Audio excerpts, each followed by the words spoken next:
সুত্ৰাং। টাই আহোম ভাষাৰ উৎপত্তিৰ এক চমু অৱলোকন। টাই আহোম ভাষা বা খোমটাই আহোম চীনা ভাষাৰ ঠাই ভাষাৰ পৰা অহা। টাই আহোমসকল মংগোলীয় গোষ্ঠী আছিল। টাই আহোমসকল আহোম ভাষা ফান টাই আহোম ইংৰাজী টাই আহোম হৈছে অসম আৰু অৰুণাচলত বসবাস কৰা এটা বৃহত্তৰ জাতীয় অন্তৰ্গত উত্তৰ-পূবৰ আটাইতকৈ ডাঙৰ টাই জনগোষ্ঠী। এওঁলোক চীনৰ ইউনান প্ৰদেশৰ পৰা অহা টাই মানুহৰ বংশধৰ। ঐতিহাসিকভাৱে চীন দেশৰ দেহংদাই স্বায়ত্তশাসিত প্ৰান্তৰ পূবৰ পূব মুংমাও অঞ্চলত দাই-কোঁৱৰ চাওলুং চুকাফাৰ লগত প্ৰায় ৯,০০০ সৈন্য সামন্ত লৈ ১২২৮ খ্ৰীষ্টাব্দত চীনৰ পাটকাই পৰ্বত পাৰ হৈ অসমত সোমাইছিল। মধ্যযুগীয় বৰ অসমৰ প্ৰথম চাওফা তথা টাই ৰাজ্য মুংমাও চাং বংশীয় চুফৈদৰ ৰাজকোঁৱৰ আছিল। আহোম ৰাজ্যৰ প্ৰতিষ্ঠাপক আছিল মংমাওৰ শাসন ৰাজকুমাৰ চুকাফাই। পাটকাই পৰ্বত পাৰ হৈ আহি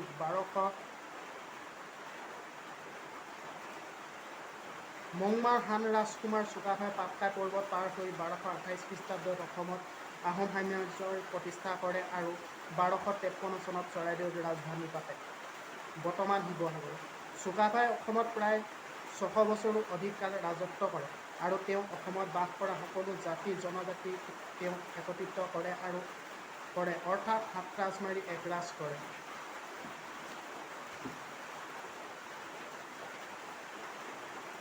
সেয়ে বৰ অসম গঢ়াৰ ক্ষেত্ৰত অসম তথা অসমীয়াৰ জাতিৰ বাবে চুকাফাৰ অৱদান অতুলনীয়।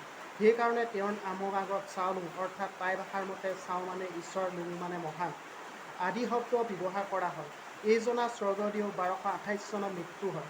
আহোমসকলক বহুতে বহুত ধৰণে মাতিছিল, যেনে টাই আহোম, হাছাম আদি। এই ভাষাৰ পৌৰাণিক পুথিসমূহ টাই আহোম ভাষাত লিখা সাঁচিপাতৰ পুথি আছিল। প্ৰথম অৱস্থাত আহোমসকলে নিজকে টাই বুলিয়েই পৰিচয় দিছিল আৰু এতিয়া একাংশ আহোমে নিজকে টাই বুলিয়েই পৰিচয় দিয়ে। সেয়ে আহোমসকল আৰু আহোম সংগঠনসমূহে নিজকে টাই আহোম শব্দটো প্ৰয়োগ কৰে। চুকাফাই অসমখনক মুণ্ডুন চুনখাম অৰ্থাৎ সোণোৱালী শস্যৰে ভৰা দেশ নামেৰে নামাকৰণ কৰিছিল।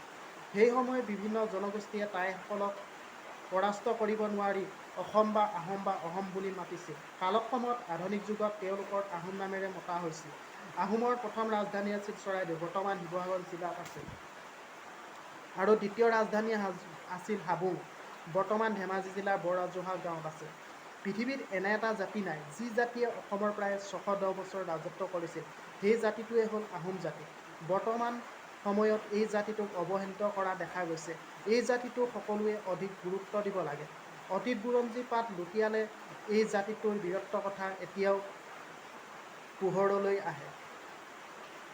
আহক আমি সকলোৱে নিজৰ জাতিটো আৰু ভাষাটো সুৰক্ষিত কৰি ৰাখোঁ আৰু সকলোৱে মিলি বাকীসকলৰ লগতে আহোম জাতিটোৰ কাৰণে হাতে হাত ধৰি মাৰ বান্ধি থিয় হওঁ।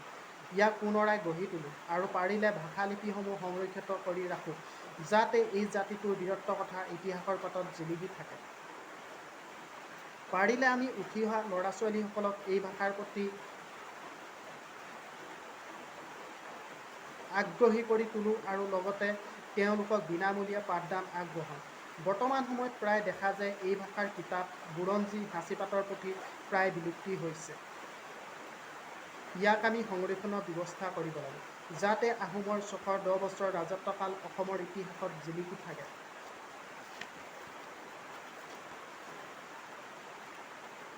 বিদয়। মোৰ এই লিখনিৰ দ্বাৰাই কোনো জাতিয়ে যাতে আঘাত নাপায়,